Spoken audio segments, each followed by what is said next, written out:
Hello guys, welcome back another video. Today in this video we will talk how to delete your NordVPN account. Okay, so basically if you have created any account and if you don't need any more their account, so how you can delete.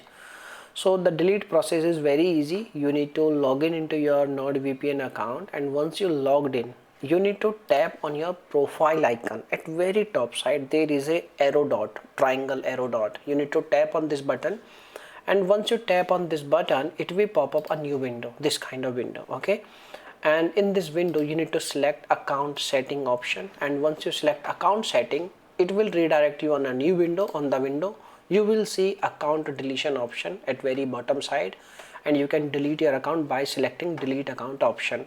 So by using this way you can easily delete your NordVPN account. Now if you have any other questions you can make a comment. I will reply you very soon, and thanks for watching this video. Bye bye, take care, see you soon in the next video.